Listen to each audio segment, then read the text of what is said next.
Բարև ձեզ, Ամեկ Պլյուսի եթերում հարցազրույցն է և կանայք ու քաղաքականությունը խորագրով հերթական թողարկումը։ Այս անգամ մեր հյուրն է ապրելու երկիր կուսակցության նախագահ Մանե Թանդիլյանը։ Բարև ձեզ, Տիկին Թանդիլյան, շնորհակալություն մեր տաղավար գալու համար։ Միշտ հաճելի է քեզ գալել արդեն։ Լավ եք։ Լավ եմ, հնարավոր է լավ։ Տիկին Թանդիլյան, մենք լրատվական աշխարհը կամ քաղաքական աշխարհը ձեզ ճանաչեց մոտ 10 տարի առաջ կամ դեռ ավելի քան 10 տարի առաջ, երբ որ դուք պայքարում էիք Տիգրան Սարգսյանի, նախկին վարչապետ Տիգրան Սարգսյանի նախաձեռնած կենսաթոշակային այդ բարեփոխումների, կൂട്ടակային կենսաթոշակների բարեփոխումների այդ ակցիաների ժամանակ, դեմեմի ժամանակ, մենք այն ժամանակ իմացանք ձեզ, դուք հայտնի Սինոպսիս Արմենիա ընկերության տեղեկատվական տեխնոլոգիաների ոլորտում հաշվապահ էիք։ Այնուհետև 2017 թվականի խորհրդարանական ընտրություններով դուք դարձաք պատգամավոր։ Ինչու այդ ՏՏ ոլորտից, հաշվապահությունից, ֆինանսական աշխարհից եկաք քաղաքականություն ավելի ներկայացուցչական էր, ավելի գայթակղիչ էր նաև կանանց համար, ինչը ձեզ բերեց քաղաքականություն։ Միանգամից ասեմ, որ ոչ ավելի գայթակղիչ էր, ոչ ավելի շահավետ էր, ինչքան կարող է, ճիշտ հակառակն է։ Եվ նոր հասկացաք, թե սկզբանե դա գիտեիք։ Ես չէի մտածել այդ մասին երբևէ, դա ինձ չէր հետաքրքրում եւ ես պատկանում եմ ու հիմա էլ կան այդպիսի մարդիկ, ովքեր առհասարակ չեն հետաքրքրվում, զբաղվում, իմանում քաղաքականությունն ինչ է, ինչի մասին է, ում է պետք։ Եվ ես դա իդեպ հպարտությամբ չեմ ասում, որովհետեւ դա սխալ վերաբերմունք է քաղաքականությանը, որովհետեւ ամեն բան ինչ մեծ շրջապատում է քաղաքականությունը։ Եվ ես դեպքերի բերումով դա հայտնաբերեցի եւ հասկացա, թե ինչպես է քաղաքականության նկատմամբ իմ անտարբերությունը վերափոխվել իրավիճակի,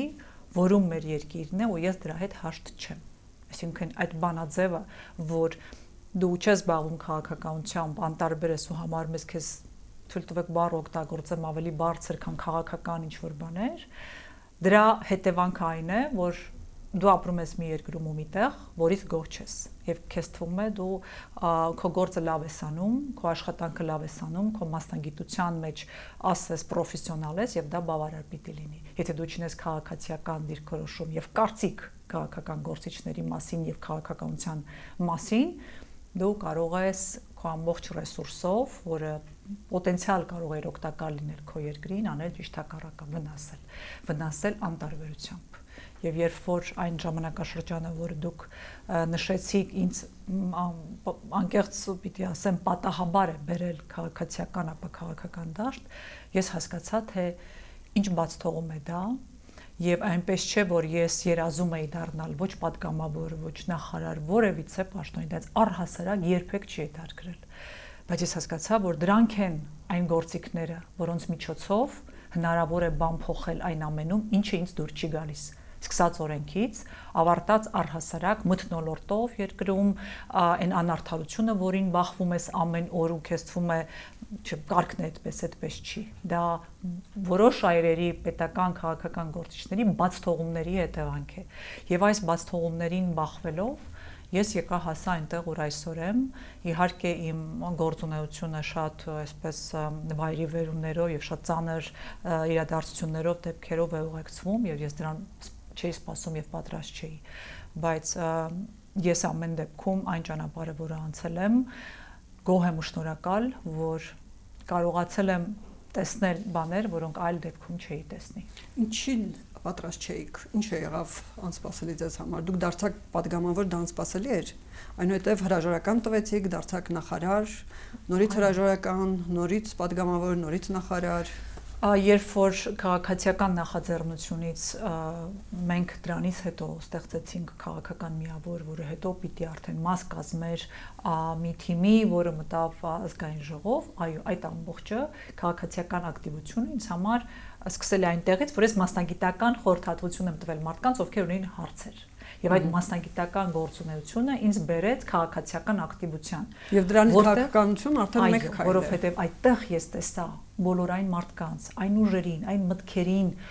որոնց հետևանքով իրացվում են քաղաքականություններ, որոնք մեր կյանքը բարդացնում են, որոնք ազդում են մեզ վրա ուղղակիորեն, բայց մենք անգամ չենք ճանաչում այդ մարդկանց, ովքեր այդ օրենքները ընդունում են օրինակ։ Դուք կարող եք չհավատաք, բայց դուք նշեցիք Տիգրան Սարգսյանի անունը, նա մի մարդ է, ում անունը ես անգամ չգիտեի, երբ որ քաղաքացիական պայքարի մեջ ես չգիտեի, որ վարչապետ օրինակ Տիգրան Սարգսյանն է։ Այդքան ապաքաղաքական մարդ եմ ես եղել։ Ես հասկանում եմ, որ սա կարող է տարօրինակ հնչել, որտեղ մեր երկրում հարցրում եկին, ով չգիտի վարչապետի անունը կամ լավ, եթե բանա փոխվել, ինչ որ նախարի, բոլորը, իսկ ես այդքան ապաքաղաքական եմ եղել։ Ես էլի եմ ասում, սա ապարությամբ չեմ ասում, սա երևի իմ չարածների հետևանք է նաև, որ այսօր հայտնվել ենք այստեղ, միգուցե ես ճանաչեի այդ բոլոր մարդկանց։ Դրա համար թող այս հաղորդումն էլ ազդակ լինի, ճանաչեք այն բոլոր մարդկանց, ովքեր ձեր ճակատագրերը որոշում են, անգամ եթե դուք չգիտեք այդ մասին, որ նրանք են որոշում ձեր ճակատագրերը, հետևաբար իմացեք, ճանաչեք իրենց ու տարբերեք ով է, ինչպես է։ Եվ այդպես եմ ես եկել քաղաքականություն, տեսնելով, որ կներեք, բայց մարդիկ են օրենքներ ընդունում ու որոշումներ կայացնում, որոնք անգամ այդ օրենքից տեղյակ չեն, չգիտեն օրենքի մեջ ինչ կողմ են քվեարկում։ Ու նմանատիպ վերաբերմունքով իմ եւ ձեզ համար որոշումներ են կայացնում։ Եվ այդ զարմանքը, ջղայնությունը եւ նյարդը ինձ բերեց քաղաքականություն։ Ես մենք գիտենք, օրինակ, լրագրողներս գիտենք, որ այնտեղ քվեարկում են մարդիկ, որոնց մեծ մասը 70-90%-ը չգիտե թե ինչի տակ է սեղմում այդ կոճակը։ Ես անգամ չեմ լսել ձեր նյութերը այդ մասին, որովհետեւ ես համարել եմ Ես չեմ զբաղվում քաղաքականությամբ, ինձ հետ նախագծերը կառավարություններ բերում, կառավարություններն են բերում։ Ով բերի, բայց երբ որ դու քվեարկություն ես անում, ես չեմ ասում, որ հիմա այդպես չի, շարունակվում է բնականաբար եւ շատերը կան, բայց ես մտածում էի, որ մարդիկ ովքեր որոշում են կայացնում, երևի մանրակրկիտ, ծանրակշիռ կարդացել ուսումնասիրել, դրա համար են կողմ կամ դեմ։ Ես ամենևին պատկերացում չունեի, թե ինչ է կատարվում, եւ երբ որ ես դա հայտնաբերեցի, ես հասկացա, որ կա տարբերակ ընդհանրապես մոռանալու գնալու երկրից, ինչ ճանապարհին որ ես էի, կամ սա փոխելու։ Եվ ես հասկացա, որ ես պարտավոր եմ հասկանալով ինչ է կատարվում, սկսել փոխել։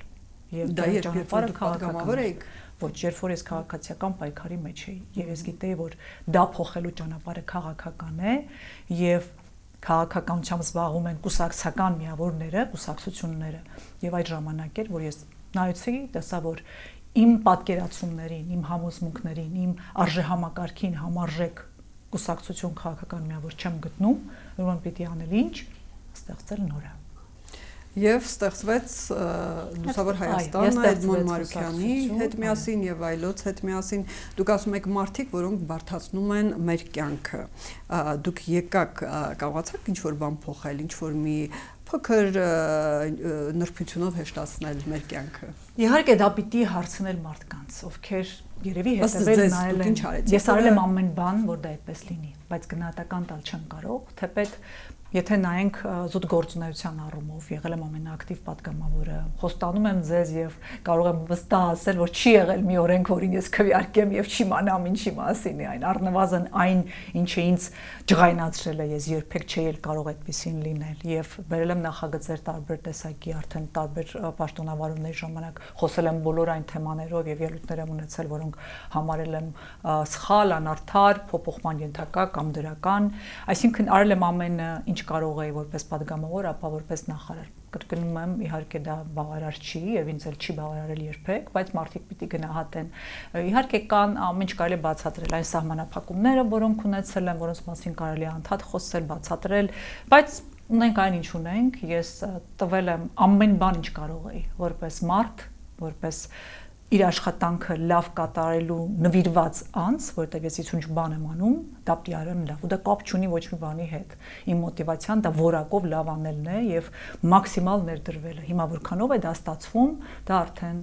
մարդկանց գնահատական պիտի արժանանա։ Շատ լավ։ Նախարար եղած ժամանակ թեև այն ամիսներ տևեց, անգամ մի տարի էլ, եթե չեմ սխալվում, չտևեց, ինչ որ բան այդ ոլորտի համար կտրուկ ձեզ հաջողվեց փոխել ըստ ձեզ։ Որ հիմա տեսնում եք դա շարունակվում է, հնարավոր չէ, դուք փորձում էիք, բայց կൂട്ടակային կենսաթոշակային համակարգը շարունակվում է նաև հիմա, ես հիշում եմ դուք այն ժամանակ նաև վարչապետի հետ հրապարակավ մի թեթև կոնֆլիկտ ունեցաք այդ թեմայով, այնուամենայնիվ։ Գիտեք, դա էլ ինձ համար ամենա ծանր գնով ձեռք բերված դասերից մեկն էր, երբ որ ես հասկացա, որ մարդիկ, ովքեր խոսել են մի բանի մասին, հրապարակավ, նայելով մարդկանց բազմությանը, որից հետո արել են բաներ, որոնք ամենևին չեն համապատասխանել իրենց խոսքերին։ Եվ ես չէի պատկերացնում, որ դա հնարավոր է, կարելի է, այդպես վարվում են ու դա քաղաքական առումով մարսում։ Ես չեմ կանգնել ամբողջի առջև եւ չեմ ասել կൂട്ടակային պարտադիր կൂട്ടակային բաղադրիչին ելույթ չեմ ունեցել, բայց մարդը տվյալ դեպքում այսօրվա վարչապետ Փաշինյանը ով այդ խոսքերը արտաբերել է, երբ որ արդեն ժամանակն էր դա փոխելու, նա ուղղակի նայում էր որտեղ է ավելի շահավետ փոխելը, թե չփոխելը, այսինքն դու այն ժամանակ այդ համոզմունքին չէիր, այսինքն դու այն ժամանակ ուղղակի ելույթ էիր ունենում, թե վստահ էր, որ պարտադիր բաղադրիչը պետք է դուրս գա։ Եվ ես շատ պայքարել եմ այդ առումով, որ դա դուրս գա։ Իհարկե դա տարբեր մեկնաբանություններ ստացավ տարբեր իրավիճակներում։ Ես ինչ էի արել։ Ես որոշել էի, որ դա պիտի հետաձգվի, դրա պարտադիր կիրառումը արդեն իսկ կիրառվում էր որոշ հատվածի համար։ Հետաձգել, փոխել համակարգը այնպես, որ այլևս դա չլինի պարտադիր։ Սա եղել է իմ առաջարկը, որը ի դրաֆթում դրված էր։ Բայց ու անակնկալի եկա, երբ ասեցին ոչ, մի րոպե, այդպես չի լինում, որ դու այդ համոզմունքով ես եկել եւ դա կարող ես անել լինելով հենց տվյալ ոլորտի նախարար։ Դա իհարկե շատ է հարվածել եւ ես այսպես քաղաքականապես այդտեղ շատ դասեր եմ քաղել, որոշելով, որ պիտի շատ բաներ խոսվի եւ բարձաբանվի նախքան որևէ բարագայում, որևէ այլ պաշտոն կստանձնեմ կառավարությունում հատկապես, որի ղեկավարը իմ համախոհը, իմ արժեքները կրողը չէ։ Եվ այդտեղ շատ դասեր եմ քաղել, եթե կարելի։ Դա ձեր ամենամեծ դասն էր քաղաքականության մեջ։ Թերևս կամ որն էր ամենացավոտ ու նաև ամենամեծ հետևանքներով որոշումների առումով, թե ինչպես պիտի վարվեմ այդուհետ։ Բայց հետո բացատրություններ եղան, չէ, որ արդեն համակարգը ներդրվել է, դա ինչ որտեղ նաև կայացել է եւ նորից դա քանդելը կարող է ավելի ցավոտ լինել։ Կարող է եւ այդպես, բայց ես դրա համար էի առաջարկում մի տարի հետաձգել ուսումնասիրել, զուտ դրա համար, որ ցավոտ չլինի, որ դա լինի սահուն, որ դա որևէ մեկին վնաս չտա։ Հենց այդ պատճառով նաև թիրախավորվեցի, որ փոխանակ հաջորդ օրն է վետ փոխեի, չէ, ես քանդող չեմ, ես կառուցող եմ։ Այո, ես համոզված եմ, որ դա պիտի փոխել, բայց չմտածված հետևանքներ չէր կարող ունենալ իմ արարքը։ Հետևաբար ես այո, այդ ժամանակը վերցնում էի տեսնենք ինչ է, որովհետև ոչինչ չկա, որ դու չես կարող անել։ Դա ժամանակի, խորության, մասնագետների խնդիր է։ Ուրիշ ոչ մի խնդիր այդտեղ չկա, բայց այս ամենը պետք է վերլուծել։ Այո, համակարգը արդեն գործում էր, դուք շատ ճիշտ եք նշում, բայց քանի որ ես սկզբունքորեն համոզված եմ, որ այն չպիտի լինի պարտադիր եւ այն կարող է լինել, հնարավոր է որ լինի կամավոր եւ արդյունավետ գործի, ու ես ունեի փաստարկների եւ հիմնավորումների հենք դա ասելու համար։ Բայց ունեցանք այն ինչ ունեցանք եւ այո ես փորձեցի գոնե հիմա ասում եք ինչ ես արել դրանցից մեկը համակարգը մի քիչ ավելի լավը դարձնելն էր որ գոնե ամեն դեպքում այն բացասականը որ դա ուներ իր մեջ մի փոքր թուլանա մենք նվազագույն կենսաթոշակի գաղափարը ներմուծեցինք տարբեր սոցիալական տարբեր աջակցություններ բարեփոխեցինք սկիզբ դրվեց նաև ռեֆորմների որոնք ցավոք սրտի կիսատ մնացին եւ չեն շարունակվել մի խոսքով փորձել եմ անել ինչ կարող էի նախարարի պաշտոնում իսկ ամենակարևորը մարդկանց լսել սա ես սովորել եմ այստեղ ամենածանր բանն է ու ամենակարևոր ես ամեն ուրբաթ ընդունելություն եմ արել բոլորին լսելու հետև մարդկանցից էին ինձ գալիս համակարգի խնդիրները ու դա ինձ համար շատ կարևոր էր եւ դրանից ելնելով կատարում ենք փոփոխություններ որոնք հետո պիտի արդեն դառնային օրենքներ դուք վայր դրեցիք մանդատը հաջորդիվ, հետո հայտարարեցիք Լուսավոր Հայաստան կուսակցությունից դուրս գալու մասին, առողջական խնդիրներ պատճառաբանելով, բայց որոշ ժամանակ անց դուք արդեն մեկ այլ կուսակցություն ստեղծեցիք, արդեն մեկ այլ անձի հետ ապրելու երկիր կուսակցությունը, փաստորեն նորից եկա քաղաքականություն այնքան խորն էր նստել ձեր մեջ, որ դուք չկարողացաք հեռանալ եւ նորից վերադարձաք, հա, ինչու՞։ Իրականում ես կուզեի այն դեպքերը տեղի չունենային, որոնք ինձ հետ վերադարձրեցին այս ոլորտ։ Ես համարում եի, որ 20 թվականին իսկապես խորացել էր իմ առողջական վիճակը, ես պարտավոր էի շտկելու այնինչ բաց եմ թողել, որովհետև այդ տարիներին ես ուղղակի չեմ հետևել եւ հատկապես նախարար ժամանակ, որ օր ու գիշեր նախարարությունում էի։ Եվ ես հասկացա, որ այդ փուլում, երբ որ ես մանդատս վայր եմ դրել, կարող եմ ինձ թույլ տալ զբաղվել դրանով, որովհետև այլևս չեմ կարողանում համատեղել, ես ծանր ցավեր էի ունենում, եւ իրավիճակը, եթե դուք հիշեք ժամանակի, դե 20 թվականի օգոստոս ամիսն էր։ Երբ որ բոլորը խաղաղ երջանիկ, սիրված իշխանություն, խոստումներ, մարդիկ էյֆորիա, բան, շատ անելու բան այդ առումով չկար։ Մարդիկ պիտի տեսնեին ում հետ գործ ունեն, թեպետ այդ ժամանակ արդեն ընդդիմություն էինք։ Եվ երբ որ ես մանդատս վայր դրեցի, ես այդ ժամանակ չէ որ դուրս եմ եկել։ Ես այդ ժամանակ ուղղակի դադարեցրել եմ պատգամավորական գործունեությունս եւ սեպտեմբերին սկսվեց պատերազմը։ Ինձ հաճախ են այդ հարցը տալիս, հաճախ մեղադրում, իսկ դու գնացիր առողջության համար հետ եկար։ Իսկ ես ինչ-որ մեկին վնաս եմ տվել դրանով, ինչ-որ բան եմ արել, որը տենց ազդել է բոլորի վրա, նեղություն է պատճառել, ինչ է պատահել։ Բայց դա չի կարևորը, կարևորը այն է, որ ես զարմանում եմ այն մարդկանց վրա, ով չեն պատկերացնում, թե պատերազմից հետո ոնց կարող է փոխվել մարդու ներաշխարհը, հատկապես մարդ, ով գիտի, որ ունի կարողություններ, որ կարող է եւ պարտավոր է ծառայեցնել եւ 20 թվականի պատերազմից հետո կամ սեպտեմբերից հետո ինձ համար էլ ինչ առողջության մասին կարելի էր խոսել այդ օրերին կամ մտածել կամ մոտիկ լինել դրան, ասենք ես չեմ պատկերացնում նման մարդ եւ մարդիկ գներ են վճարել, կյանք են տվել, ինչ առողջություն եւ ինձ համար տարօրինակ է դա չհասկանալը կամ դա նույնիսկ քննադատել կամ թիրախ դարձնել, բայց դա անեական է։ Ես գնացել եմ նոյեմբերի 20-ին Արցախ։ Դարձակ Արցախում արդեն ես գնացել տեսել եմ Արցախում ինչ էր կատարվում եւ ես տեսել եմ, որ ծանրագույն վիճակում էր մի քանի հազար, 2-3 հազար մարդ էր մնացել եւ տեսել եմ Արայիկ Հարությունյանին այդ օրը ու ասել, որ ես մնալու եմ այստեղ օգնելու, կուզես բանվորություն, ինչի կարիք որ կա, ես այստեղ մնալու եմ ու անեմ, որ մարդիկ հետ գան, որովհետև այս կտորը, որ մնացել է, եթե հանկարծ մենք չվերադառնանք,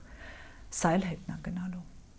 Ու այն գինը, որ վճարել են զինվորները իրենց կյանքի գինը, լինելու առողջինչ, եթե մենք այս կտորը հայկական չպահենք, այդ հնարավորությունը կա։ Եվ ինքը ինձ առաջարկեց հենց այդ օրը այդ պահին գլխավորել այն նույն ոլորտը, իմանալով, որ ես ունեմ գիտելիքներ եւ կարողություն։ Ու ես մի րոպե անգամ չեմ մտածել դա անելու։ Հաճախ ասում են, գնաց Արցախ պաշտոնի։ Դուք պատկերացնում եք ինչ էր կա, ինչ պաշտոնի մասին է խոսքը։ Արցախում այդ օրերին լինելը, լինողը, եղած մարդը, ինչ պաշտոն։ Դուք պատկերացնում եք թամպես ինչ էր կատարվում այնտեղ։ Փողոցներում մարդիկ էին քնում։ Լույս չկար, մթություն էր, ցուրտ դա նոյեմբեր, գալիքը դեկտեմբերն էր, ձմեռ եւ ամեն այդ ողբերգությունը, որի միջով անցել ենք, ինչ պաշտոն։ Դա մի աշխատանք էր, որ ես գիտեի, որ ես կարողություն ունեմ եւ անելու եմ եւ ով ինչ անում պիտակավորում կուզի թող տա, դա ինձ ընդհանրապես չի դարձրել։ Եվ այդ ժամանակ էր նաեւ որ հայացքների փոփոխություն եւ համընկնումները, այսպես բախումներ տեղի ունեցան քաղաքական թեմի հետ եւ դա նորմալ է, որովհետեւ ես կատարել եմ մի քայլ, որով չեմ խորհրդակցել եւ կիսվել որևէ մեկի հետ։ Եվ ես գնացել ու ասել եմ, ես անելու եմ այնիշ ճիշտ եմ համարում, մնացած կյանք ցույց կտա։ Այդպես է տեղի ունեցել այդ բաժանումը, բայց ուզում եմ ասել, որ հաճախ մենք քննադատում ենք քաղաքական գործիչներին, անպայման փորձում ենք շահ փնտրել։ Միշտ չի որ այդպես է։ Ես ուզում եմ այս ժողովուրդը հասկանա, տարբերի։ Եթե դու ունես կարողություն ու նույնիսկ քաղաքական գործիչ ես, այստեղ նույնիսկ բառը ճիշտ է, եւ դու մտածես, որ կարող է քեզ ինչ-որ բան ասել ու դա չանես, անընդունելի է։ Կամ անես բան, որ մտածես, որ դա անեմ, որպեսզի սա ասեն։ Ես այդպես չեմ ապրում։ Ես քաղաքականությունը ապրում եմ ու ոչ այդպես, ապրում եմ իմ արժեքների, սկզբունքներին համարժեք։ Եվ ինձ ոչինչ չի վախեցնելու, եթե ես համարում եմ մի բան անելը ճիշտ։ Արցախից էլ շուտ վերադարձակ, էլի ամիսներ տվեց ձեր պաշտոնավարումը, այո, ինչու։ Դա պայմանավորվածություն էր նախագահի հետ, որ ես կանեմ մաքսիմալ արագ, որովհետև նաև նա գիտեր ինչ արագությամբ եմ աշխատում, ինչպես եմ աշխատում մարդկանց վերադարձի եւ առաջնային խնդիրների լուծման համար։ Եվ մենք գիտենք, որ մենք ժամանակավոր է այս ամենը շտկելու իրավիճակը, որից հետո կքննարկենք, շարունակել եւ ինչպես։ Ու երբ որ արդեն այդ օրերին Հայաստանում տեղի ունեցավ, ինչ որ տեղի ունեցավ 21 թվականի ընտրությունները, այն ատելության մթնոլորտը եւ այդ օրերից արդեն սկսվող հռետորաբանությունը այս իշխանությունների վերաբերմունքը Արցախի նկատմամբ, նրանք չէին գալիս Արցախ, նրանք չէին էլ իմանում ինչա կատարում։ Ամեն բան փոխվել էր պատերազմից հետո եւ 21 թվականի ընտրություններից հետո, երբ որ նրանք ստացան այդ չարաբաստիկ մանդատը, որով այսօր թուր են կտրում մարդկանց գլուխներ են կտրում ու ձերբակալում են նրանց կարծիքով դա մի հատ երկաթյա եսի ինչպիսի մանդատը մուրճովման են գալիս։ Այդ սարսափը ինչ որ հիմա տեղում ես արդեն հասկացա, որ մենք կորցնելու ենք Արցախը, Արցախի եւ ընդհանրապես Հայաստանի Հանրապետության անկախությունը վտանգված է, անվտանգությունը վտանգված է եւ այդ ամենի խնդիրը Հայաստանում է, Երևանում, քաղաքական դաշտում, իսկ ես դա շատ լավ գիտեմ, թե ինչպես է դա այդպես։ Եվ ինձ համար շատ կարեւոր էր հասկանալով հանդերձ ու նորից գիտակցելով թե նորից ինչպես պիտի թիրախավորվեմ, ով ինչ պիտի ասի, անգիր գիտեմ ով ինչ է ասում իմ մասին, անգիր գիտեմ ինչու չի կանգնեցնեմ դա ինձ եւ չի կանգնեցնելու, որովհետեւ ես գիտեմ, որ հիմա կա անհրաժեշտություն որակով առողջ նվիրյալ քաղաքական ուժի, որն էլ ստեղծել եմ իմ գործընկերների հետ, ու ես վերադարձել եմ դա անելու եւ մարդկանց հետ խոսելու համայնքային կառավարման, աշխատանքի լեզվով, որ մարդիկ սկսեն տարբերել, որ բոլորը նույնը չեն եւ համագործակցել ենք Ռուբենի հետ Վարդանյանում հետ ես այդ օրերին եմ ծանոթացել 21 թվականի ամռաններ, առաջին անգամ։ Հիացել ու զարմացել, որ այդպիսի հայորդի ունենք, ով ունենալով այդ կարողությունները, այդքան անհատակ նվիրում ունի իր հայրենիքին եւ ցավ եմ ապրել խորը բոլոր այն հերյուրանքների համար, որ իր հասցեին հնչում են անամոթաբար, որ տեքստեր են գրում, անգամ հաշվի չառնելով, որ նա Բաքվի բանդում է, այդքան վախեցած են հայրենասեր մարդուց, որովհետեւ այն նվիրումը, ինչ որ նա ունի մեր հայրենիքին, պետությանը, հայկականությանը, այդպիսի բան, գիտեք, ես ինչի չէի զարմանում, ես ինքս դա կրում եմ, բայց երբ որ դու այն բարձունքի վրա ես ֆինանսական կարողությունների, հնարավորությունների, որտեղ ինքն էր ու շարունակում ես լինել այդպեսին, ահա դա էր հիացմունքը, զարմանքը, հարգանքը եւ որոշումը, որ այս մարդու հետ ճանապարհ եմ գնալու։ Ինչ էլ լինի, ինչ էլ ասեն, ագենտ կասեն Կրեմլի, Թաթարստան, անամոթների պես առանց նայելու, մարդուն վարկաբեկելու, չհասկանալով, իսկ մեր ժողովրդին թյուրիմացության մեջ գցելով, թե ինչ արժեք ենք կորցնում այդ խոսքերի տակ, ինչ չենք տեսնում այդ խոսքերի տակ, սա ինձ խորը ցավ է պատճառում։ Հիմա էլ խոսում եմ ձեզ հետ, կներեք զայրույթը հազիվ եմ զսպում, որովհետև մարդիկ ով դրա հեղինակն են, զրկել են մեր ժողովրդից մի որակով հայրենասեր ուժեղ առաջնորդություն։ Բայց այդ դուք հերյուրանք եք ասում, այնուամենայնիվ քննադատությունները տրամաբանական որոշակի հիմք ունեին, որտեղ Ռուսաստանից եկած, Ռուսաստանի քաղաքացիություն ունեցող, ճիշտ է, հետո նա հրաժարվեց եւ դարձավ Հայաստանի քաղաքացի, եւ նաեւ համեմատությունները մեծ էին Վրաստանի օրինակով Իվանիշվիլու հետ, որպես Իվանիշվիլի հայկական արդեն Ռուսաստանը ուղարկել է Հայաստան, հիմա նույն կարծիքը կա նաեւ մեկ այլ գործչի նկատմամբ։ Տեսեք, անհիմն կներեք, որ դա ասում եմ։ Ամեն դեպքում որոշակի տրամաբանական հիմք կա։ Եկեք կարևոր է անել մի բան առհասարակ։ Փաստերը եւ եզրահանգումները, կարծիքը, տրամաբանությունը, այդ տրամաբանական է, որ ես օրինակ ամեն բան անելու եմ միան Ալավերդի քաղաքի համար։ Տրամաբանություն, ես Ալավերդից եմ ծնունդով։ Այսինքն, եթե ես ինչ որ բան որ հասնեմ ինչ որ բարձունքի, միայն Ալավերդին պիտի ծաղկի, որտեղ ես Ալավերդից եմ։ Տրամաբանական չի։ Ես այնտեղ եմ 17 տարի այնտեղ եմ ապրել, բայց այդպես չի։ Որ փաստով է ապացուցվել, որ դա այդպես է, ամեն ինչ կարելի է ասել, բայց փաստը ուզում եմ ձեզ հետ միասին տարբերենք վերլուծության եզրահատրամաբանություններից, տրամաբանական շատ բան կարող է լինել, բայց փաստը որտեղ է, Արմինե ջան, նա իր կարողությունը ձեռք է բերել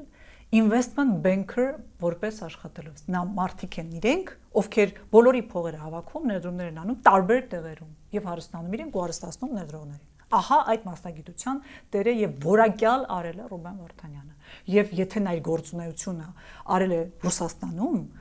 դա ներդրումներ ունի աշխարհի բոլոր երկրներում։ Նա սովորել է Ամերիկայի Միացյալ Նահանգներում եւ նա որևէ տեղ, որտեղ ունի այդ կապերը կամ եթե անգամ ունի, ոնց կարող եք երաշխավորել, որ դրան ուղարկել են, այդ ինչ արտահայտություն է։ Դուք այդ կալիբրի մարդուն պատկերացնում եք հնարավոր է ուղարկել, իսկ ինչու։ Ինչ շահ ունի նա ուղարկվելու։ Երբ որ նա հրաժարվել է այդ նույն ձեր ասած երկրի քաղաքացիությունից, դուք հասկանում եք այդ երկրի համար դա ինչ անպատվություն է։ Քաղաքացիությունից հրաժարվելը, բացատրելով թե ինչու եւ ինչի համար, որովհետեւ նա ուզում էր ամբողջությամբ իր հայրենիքի կողքին լինել։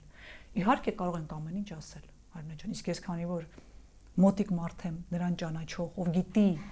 կետ առ կետ թե նա ինչու է դա արել, ինձ համար կրկնակի երակի ցավ է տեսնել այդպիսի կներեք այս դեպքում ճակերտավոր տրամաբանական եզրահանգումներ, որ ամեն ինչ կարելի ասել։ Օրինակ, չգիտեմ, կարելի է տեսնել նրա նկարը թագավոր Չարլզի հետ ու որոշել, որ նա բրիտանական գործակալ է։ Կարելի է։ Տրամաբանություն կա դրա մեջ։ Ինչ որ մեկը կգտնի։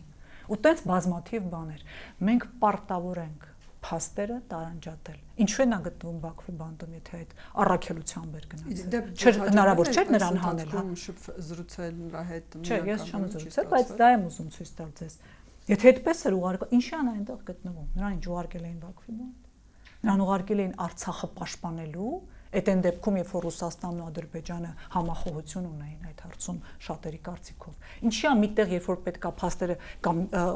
տրամաբանությունը այսպես աշխատի, այսպես է աշխատում, երբ որ պետք չի այսպես։ Պիտի արդար լինենք։ Անցնենք մի փոքր ավելի թեթև հարցերի, արդեն կանացի մի փոքր ավելի հարցերի, իհարկե նաև քաղաքականության մեջ մեզանում ընդունված է ասել, որ կանայք քաղաքականության մեջ ճիշտ է արդեն թվային առումով, քանակական առումով շատացել են, ավելացել են, բայց ազդեցություն ունենալու առումով այդքան էլ այդպես չէ։ Դուք երբ որ եղել եք նախարար, падգամավոր, ինչ եք զգացել, խտրականություն զգացել եք կին տղամարդ գործիչ գործադիրի անդամ լինելու առումով։ Գիտեք, ինձ ոչ միայն հանրության մեջ, նաև հանրության մեջ, այլ նաև գործընկերների մեջ։ Ինձ օբյեկտիվ չեն դիտի իմ գործընկեր տղամարդիկ, եթե ես ասեմ, որ դա հենց այդպես է, որ կա, որովհետև իրենք դա չեն տեսնում։ Եվ իրենք գիտեն, որ դա այդպես չէ, գոնե իրենք ինձ անձամբ այդպես չեն վերաբերվել, բայց ինչու, որովհետև ես ծանր ու թանկ գին եմ վճարում, որ դա այդպես չլինի, որ իմ հանդեպ չլինի այդ խտրականություն։ Ես գիտեմ, երբ որտեղ է դա տեղի ունենում, ինչպես, եւ ես դրա դեմ շատ զգուշորեն, նրբորեն ու լռելային պայքարում եմ ամեն րոպե, ու նրանք դա չեն տեսնում։ Բայց այն, որ այո, ազդեցիկ պաշտոնների կանայք չեն նշանակվում կամ նշանակվելիս դա մի մեծ լավություն է իրենց համարվում կամ դու այնքան մասնագիտական պիտի պատրաստվածություն ունենաս, որ դու հենց այդտեղն ես, հենց խոսում ենք կանանց մասին, այս բոլոր նախապայմանները առկա են եւ քննարկումներ այդ մասին, բայց նա տղամարդկանց դեպքում այդ նախապայմանները այդքան երբեք որևէ չեն, հա, նշանակվող տղամարդու մասին չեն ասում, իսկ նա արժանի է, դա գիտի, կարողություն ունի, մասնագիտական դուք նկատենք եկեք էլի, որ երբ որ խոսում ենք կանանց մասին, անպայման ասում ենք, բայց նա կարա, նա կարողություն ունի, գիտելիք ունի, երբ որ տղամարդկանց է նշանակում, այդ հարցերը չեն առաջանում։ Առաջինը չասեմ, ձեզ ցավ պատճառած խտրականությունը կարող եք հիշել, եթե իհարկե դա կարող եք արտահայտել։ Չէ, բայց ես կարող եմ ոչ թե չէ, որովհետև տեղի չունենում կասեմ ինչու հիմա, մի քիչ բացեմ եւ օգտակար կլինի մեր կին քաղաքական գործիչներին, ովքեր պատրաստվում են։ Ես միշտ այսպես ասած դասերը սովորած եմ գնում։ Ես գիտեմ, որ ես չեմ կարող ես թույլ տալ գնալ մի թղթի քննարկման, որ ես չեմ կարդացել։ Յուրաքանչյուր տղամարդ կարող է ինչ-որ բաներ խոսել, ինչ-որ մտքեր ասել, որոնք չեն փայլում իրենց բովանդակությամբ կամ տեղեկացվածությամբ։ Բայց բավական է դա ասի կին եւ թիրախավորվում է անմիջապես ու անհետ բան է ասում։ Իսկ կներեք, շատ տղամարդիկ են նաեւ նման ձևակերպումներ, արտահայտություններ անում, որոնք բնական են։ Այդ լավ բան չեմ ասում, որ բնական են, բայց այդ առումով կանայք դառնում են անմիջապես թիրախ։ Եվ որպեսզի դա տեղի չունենա, եւ ոչ միայն դրա համար էլ պատասխանատվության զգացում, բայց ես գիտեմ, որ իմ այդ պատասխանատվության զգացումը լուծում է այդ խնդիրը։ Հաճախ կանանց ընդհատում են խոսքի ժամանակ։ Կանայք խոսում են, մեկտեղից շուտ տղամարդիկ զրույց են անում։ Ասում ես, ասես, չեք լսում։ Ու դա տեղի չունենում, երբ որ տղամարդիկ են խոսում։ Այսպիսի նոր բաներ եմ հիմա ձեզ ցույց տալիս, որ իրանք չեն էլ նկատում դա, բայց դա խտրական վերաբերմունք է հենց սենյակում նստած կանանց հանդեպ։ Ու դրա համար կանայք հաճախ քիչ են արտահայտվում, չեն խոսում, բարձրաձայն չեն, այստեղ վոկալ չեն։ Եվ այս բոլորը խոչընդոտ է։ Թվում է թե անմեղ բաներ են, բայց խոչընդոտներ են։ Իսկ ինչն է խանգարում հայկին գործիչին, ինչ մեծ խնդիր ունի հայկին գործիչը, որը տարբերվում է այլ ազգի ավելի առաջադեմ ազգերի, ավելի ժողովրդավար երկրների կին գործիչներին։ Համարձակություն, հանրային հարաբերակային համարձակություն եւ այն, որ մենք մեր արժև դնում ենք այդ նույն նշաձողերը բարձր ու համար մենք այն դեռ այդտեղ չենք ասել, ուրեմն մենք չենք կարող, մենք արժանի չենք, մենք մեր տեղում չենք։ Ես ուզում եմ ասել, որ ոչ միայն հայկինը կարող է, ունակ է, այլև շատ ավելի խելք ու փորձ ու ասելիք ու տալիք ունի, քան անգամ այդ նույն կանայք կարող են պատկերացնել։ Ես անկեղծ եմ դա ասում, այստեղ առանց շփոթվածության, որովհետև ամեն ինչ համացան մեջ է նույնն է, եթե դինայինք տղամարդկանց կանանց խոսքի, վերաբերմունքի որակ աշխատասիրությունը, այդ բոլորը շատ կարևոր կոմպոնենտ են, որը բացակայում է եւ որոնց հետևանքով ենք մենք նաեւ հասել այս վիճակին։ Համարձակության պակաս կա։ Իսկ ինչ զենք ունեն կին քաղաքական գործիչները, որոնք օգտագործում են երբեմն ձեր կարծիքով ինչ որ յուրահատուկ զենք ունեն, որը նրանց քաղաքականության մեջ բերում է կամ կարող է բերել հաջողություններ։ Այո, ունեն, նրանք իրենց բնական համայնքը, բնական, շեշտում եմ, կարող են օգտագործել եւ դա միշտ աշխատում է։ Միշտ աշխատում է։ Եթե մենք խոսում ենք բնականության մասին, դա նաև համայնք ասում նկատի ունեմ խելքը, վերաբերմունքը, հեռատեսությունը եւ մի քիչ ավելացնենք սրան համարձակություն եւ անկաշկանդություն,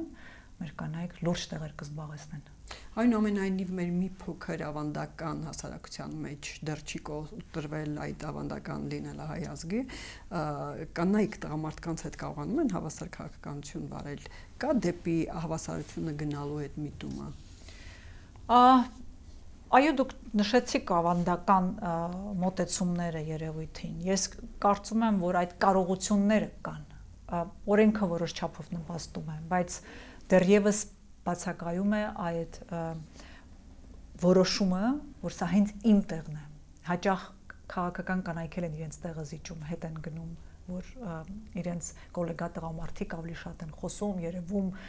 քաղաքականությամբ զբաղվում։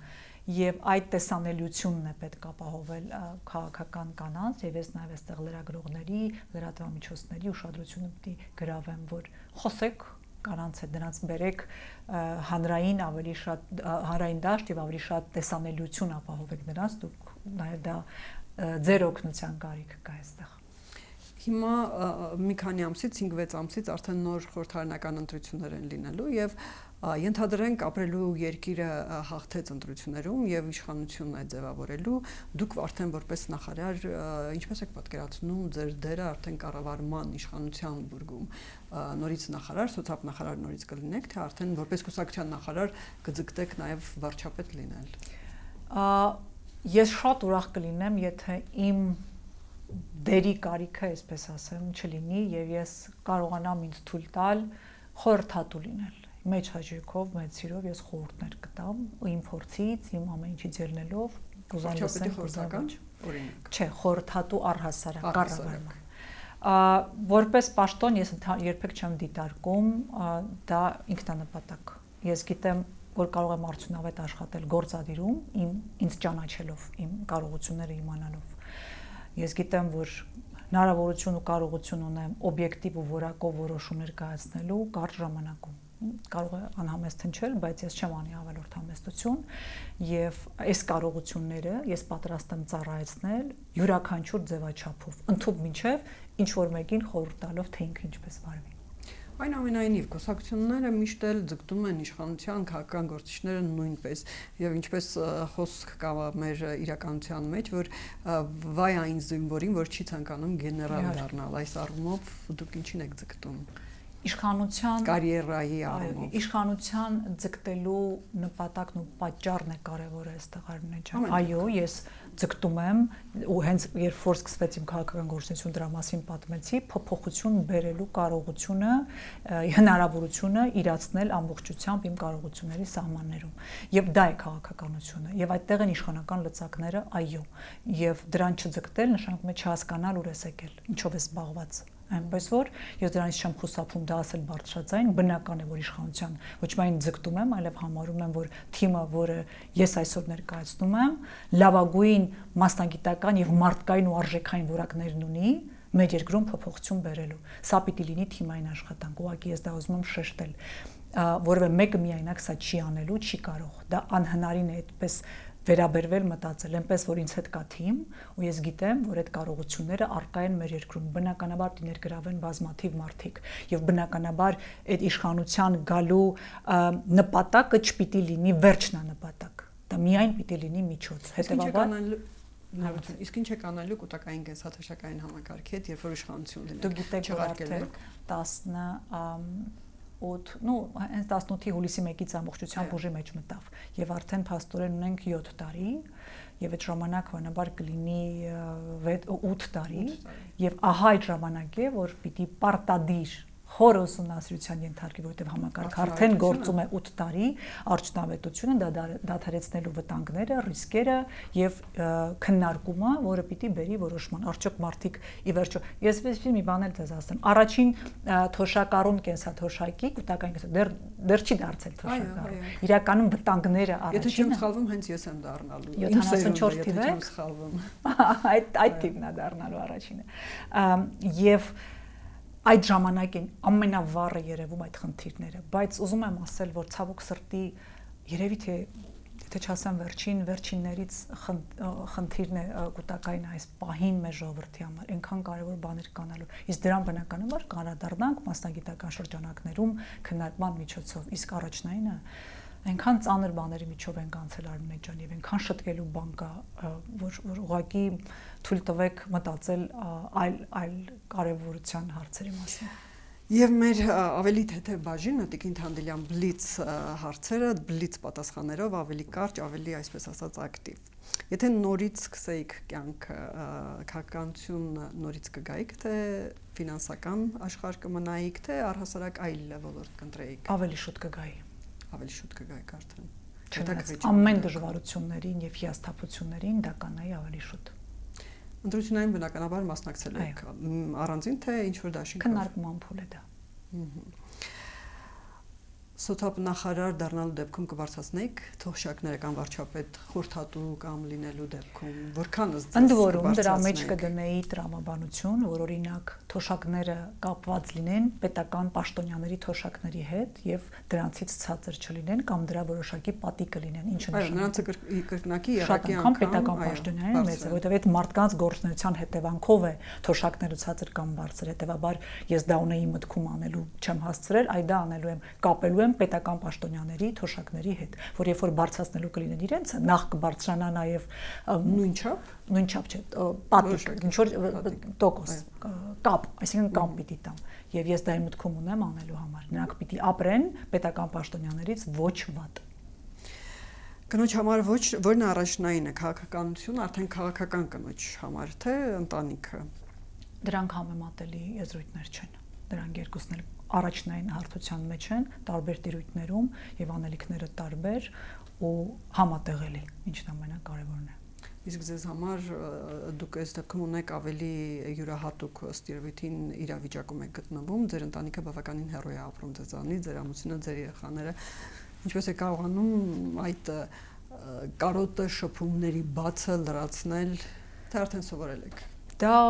այն գինն է, որ ես վճարում եմ։ Թանկ գին է ինձ համար, բայց ես դա հասկանում եմ, որ դա հենց այն գինն է, որ ինձնից է պահանջվում եւ իմ ընտանիքը դրան ըմբռնով է մոտենում իր բոլոր բարդություններով, շատ խնդիրներով, հիմա չեմ ուզի դրա մեջ խորանալ, բայց դա ծանր գին է, որը ես վճարում եմ։ Չի լինում, որ ասեք թողնում եմ ամեն ինչ, քաղաքականությունը, հանրային կյանքը եւ վերադառնում եմ ընտանիքի գիրկը։ Ես իրենից եւ գնալ Հայաստանից, ինչպես իրենք Հայաստանից են։ Ֆիզիկական ներկայությունը չի որոշում դու մոտես թե հեռու եւ մենք հենց գիտենք դրա ձևը եւ ես շատ ուրախ եմ դա արձանագրել, բայց միևնույն ժամանակ ես ունեմ պատասխանատվություն, որը պակաս կարեւոր չի ինձ համար եւ այն գինը, որ վճարել են այլ մարդիկ, իրենց կյանքի գնով շատ ավելի թանկ է եւ չկա դրան համեմատելի որևէ այլ գին։ Այդ նայելով ձեր անցած կյանքին ինչը կփոխեիք, ինչ եք արել, որ անդադ հիշում եք եւ վատ եք զգում, եթե իհարկե կկիսվեք այդ հանգամանքով մեզ հետ, ինչը կփոխեիք, ինչը չէիք անի, որ արդեն արած եք, կամ ինչը կանեիք, որ չհասցրեցիք անել։ Շատ բան կա, ինչ որ պահի ուղղակի պարզապես սխալվեցիք, արեցիք կամ սխալվեցիք, չարեցիք։ Շատ բան կա, որ կուզենայի արած լինել, ուղղակի ես նաեւ իմանալով ինչ հանգամանքներ են եղել եւ ինչ չեմ հասցրել, բայց դեռ կանեմ հուսով եմ, բայց այն ինչ որ հետ եմ նայում չէի անի եւ ճիշտ կանեի, որ արած չլինեի, դա այն է, որ չէի ընդունի Նիկոլ Փաշինյանի նախարարի պաշտոնը զբաղեցնելու առաջարկը։ Իսկ ինչ հետաքրքիր զվարճալի բան կարող եք պատմել ձեր, ասել, հիշել ձեր քաղաքական կյանքից, նախարար եղած ժամանակ, падգամավոր եղած ժամանակ։ Գիտեք, ես երևի այդ առումով եք ասում Ինչ թակում բան ունեք, որ մինչև հիմա չեք բացահայտել, բայց մեր ունկնդիրներին կբացահայտեք։ Չեք հավատա, բայց ես այդպես չունեմ գաղտնիքներ, որովհետև ես միշտ փորձել եմ թափանցիկ լինել քաղաքականության մեջ գոնե, եւ ինձ համար դա եղել է շատ կարևոր։ Որպես կին քաղաքական գործիչ դուք մեզ լրագրողի աչքերով եմ նայում, այդքան էլ թափանցիկ չեք թվացել։ Որովհետև դուք ուզեցել եք իմանալ իմ անձնական կյանքի պատմությունը հետևաբար կամ մասնագիտական, որը կապ չունի քաղաքականության հետ։ Չեմ բացառում, իր պատճառը դուք կիմանաք ավելի լավ, բայց իմ քաղաքական գործունեությունը եղել է եւ կա ու լինելու է ամբողջական, թափանցիկ եւ այնպիսին, ինչպիսին դուք տեսնում եք դա էկրաններից։ Ինձ հաճախ ասում են, որ շփման մեջ ես ավելի շփվող եմ, մարդամոտ եմ, այսպես ասած, քան էկրանի, բայց ես համարում եմ, որ դու պիտի լինես քո գործի մեջ պրոֆեսիոնալ եւ իմ կարծիքով այն աշխատանքը, որ մենք անում ենք, իր մեջ կարևոր, ասում են, լրջություն ունի, թեպետ հիմա արդեն ծաղրի է ամեն բան վերածվել, այլ պատասխանատվություն եւ այդ պատասխանատվությունը ինձ դարձնում է այնպեսին, ինչպեսին ինձ տեսնում են էկրաններում, որովհետեւ ինձ համար շատ կարևոր է, որ մարդիկ լուրջ վերաբերվեն այն ամենին, ինչ ես ասում եմ։ Ու ի դեպ, սա նաեւ կանանց խնդիրներից, դժվարություններից մեկն է։ Խոսքը լուրջ ընկալելը եւ դրան էլ պիտի հասնել։ Ես ուզեցել եմ դրան հասնել, ես հուսով եմ, որ դրան հասել եմ, որ այլևս նայեն ոչ թե ինձ չքննարկեն իմ որևէ կնոջը հատուկ առանձնահատուկ բաներ, այլ միայն լսեն իմ խոսքը։ Սա ինձ համար եղել է կարևոր։ Իմ գուցե դրա պատճառով ես մի քիչ ավելի շատ պատնեշներ ու լրջություն եմ ավելացրել զուտ հումորային, որ ասում եք հումորային բան հիշի։ Հետո ես այդպես կողքից նայում եմ, տածում որ հա, միգուցե ես այդքան էլ հումորային եւ բանի ժանրից չեմ ու կարողա ձանձրացնում եմ մարդկանց, բայց ես համարում եմ, որ այն պատասխանատվություն, որ ես եմ զգում ամեն օր, ես նույնիսկ ավելի զսպում եմ, քան դուք կարող եք դա տեսնել։ Իսկ պատրաստել սիրում եք խոհանոցում։ Ինչ եք Որ ճաշն եք, որ ճաշատեսակ ուտեսնեք ավելի հաճախ կամ ավելի սիրով կամ հենց ժամանակ եք գտնում փորձում Ես միայն նախաճաշն է իմ այդ որ նախաճաշը սիրով եմ պատրաստում, ինձ համար երբեք չեմ պատրաստում, բայց երբ որ կա մեկում համար պիտի պատրաստեմ, դա անում եմ սիրով, իսկ առհասարակ ես համարում եմ, որ դա նույնպես լավ մասնագիտություն է, որով պիտի զբաղվեն մարդիկ, ով դրան դիրապետում են, իսկ մենք պահի տակ ապուր կպատրաստենք ինչ որ բան։ Իսկ ով է պատրաստում ձեզ համար այդ դեպքում։ Ինձ համար, չէ ես, բայց երբ որ դրա անհրաժեշտությունը զգում եմ, ես հաճախ ուղղակի տենց թեթև սնվող եմ, հա։ Եվ մեր վերջին հարցը, որը բոլորին են գրեթե տալիս, ինչ խորհուրդ կտաք իշխանության կին գործիչներին, կին նախարարներին, կին падգամավորներին, նույն հարցը մենք տալիս ենք նաև իշխանության կին գործիչներին, արդեն ընդդիմադիր կանանց համար։ Նախ առաջին հերթին կուզեմ բոլոր կին գործիչներին դիմել հետո նոր իշխանության, որ դուք հասել եք ինչ որտեղ քաղաքականության մեջ, շնորհիվ ձեր կարողությունների, տարբեր հմտությունների ու հիշեք այդ դժվարությունները եւ այդ դժվարությունների մեջ մի գցեք մնացած կին քաղաքական գործիչներին, որոնք ենթարկվում են առանց այդել լուրջ ճնշումների եւ դուք էլ ձեր հերթին զուտ որպես կին եմ ասում մի ավելացրեք դրան ցավոք սրտի հաճախ անում ենք ինչ վերաբերվում է իշխանության կին падգամավորներին պիտի ասեմ որ մի նմանվեք ձեր գործընկեր տղամարդ падգամավորներին իշխանության մի արդարացրեք հայհոյախ խոս արտահայտությունները հայհոյանքները անգամ եթե այդ հայհոյանքը տալիս ու ասում է վարչապետը Նիկոլ Փաշինյանը ձեր առաջնորդը անգամ այդ դեպքում թույլ մի տվեք հայհոյել ձեր ներկայությամբ հայհոյել ու ընդհանրապես օգտագործել անթույլատրելի բառապաշար որը հնարավորություն չի տալիս նորմալ որակով խելքը գլխին բանիմաց աշխատասեր կանանց մտնել քաղաքականություն որովհետև դժվար է այդ ամեն ինչը տեսնել այդ ամեն ինչը հասկանալ դրա կրողը չլինել բայց շարունակել մնալ քաղաքականության մեջ որովհետև բարձր ավելի այլ արժեքներ կան։ Հաստորեն տղամարդկանց վերաբերմունքի կամ օրինակների օրինակ լինելու պատճառով է որ կանայք չեն կարողանում իրացնել իրենց հնարավորությունը քաղաքականության մեջ եւ թույլ է այդ իրացվելությունը ստացվում։ Շատ հաճախ այդ հայհոյախառն արտահայտվող միջավայրում դու ուղղակի եթե ինքնա հարգանք ունես ինքդ քո հանդեպ գտնվելը հնարավոր չէ, բարդ է, անթույլատրելի է։ Եվ դա հետ է պահում կանանց, որովհետև կանանց դուր չի գալիս, որ հայհոյում են իրենց կամ իրենց միջավայրում։ Իսկ դա հիմնականում տղամարդկանց բանն է, միջավայրը, որին նպաստում են կանայք, ովքեր լռում են, ովքեր թույլ են տալիս, ովքեր նայում են ընդդիմադիր է հայհոյողը, թե իշխանական, որ պատասխանեն կամ արգել են թույլ չտալիս։ Հաճախ եմ նաև ազգային ժողովում առիթներ ունեցել սաստելու պատգամավորների անկախ նրանից թե որտեղի որ խմբակցության պատգամավորներ էին տղամարդիկ ովքեր փորձում են ոչ վայելուչ արտահայտել շատ չէ հայոյանք ազգային ժողովում շատ նախկին իշխանությունների ժամանակ ես պիտի ասեմ որ իմ արկայությամբ ներկայությամբ 1-2 դեպք լսել եմ հերվից ընդհատել եմ խոսքը եւ դիտողություն եմ արել իշխանական պատգամավորների հիմա դա հիշում եմ պատմությունն արձանագրել եմ բայց իմ միջավայրում Եվ հետո իմ գործընկերներ, ես անպայման դա ասել եմ եւ այդքան հաճախ ես դա չեմ տեսել, ինչ կատարվում է այսօրվա հետ, ես ուղղակի բան չեմ կարող համեմատել, որովհետեւ ասում եմ, երկրի վարչապետն է հայհոյախոր խոս ստատուսներ գրում, որից հետո խոստանում որ մառատորի կանի, մի ամիս չի գրի։ Սա ամոթ եմ ապրում ամեն անգամ դա հիշելիս։ Շնորհակալություն Տիկին Թանդիլյան։ Ես շնորհակալ եմ։ Հիշեցնեմ, որ Ամեկ Պլյուսի կանայք եւ քաղաքականություն հաղորդաշարի հերթական հյուրն էր ապրելու երկիր կուսակցության նախագահ Մանե Թանդիլյանը։